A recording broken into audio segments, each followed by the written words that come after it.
Did you experiment with different drinks and know your limits with certain ones? Because there's the obvious stuff like try and avoid cider and sugary drinks, and for me I tend to stick to beer just because I know my limits. What about you? I think that's a sensible way to do it, is to try and stick to the same drink, but you know, some nights... Oh yeah, you can mix them and things go happen. to town. Yeah. So it's not as easy as that, and I think the important thing is to know what you're actually putting in your body, and the more drunk you are, I guess the less likely you are to know what exactly you're putting in your body. And I think telling a hypo is the big factor, because as you know, you can drop with alcohol sooner or later.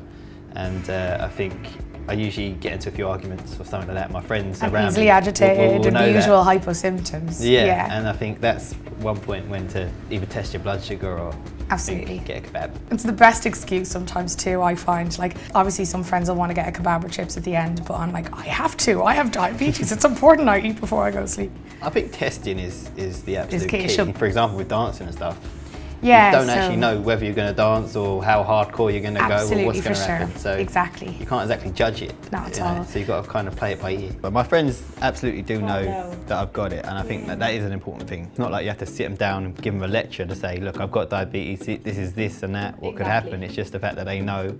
Hypo-wise, I think that's the worst ever combination, is being hypo and obviously being drunk. At the same time. I know I've had the odd night where I've either gotten a hypo or had a high and it's like ruined things, and I always feel really annoyed about it afterwards because I'm like, God damn it.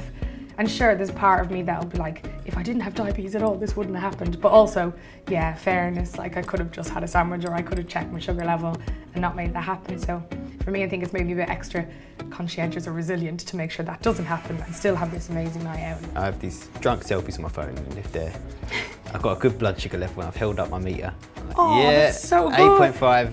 That's amazing. Job done. I'm a good diabetic. That's really responsible. I'm a good diabetic. That's really nice, because then it can serve your memory well. Going, that was a great night. Yeah. And I did all the right things and I happened to have fun.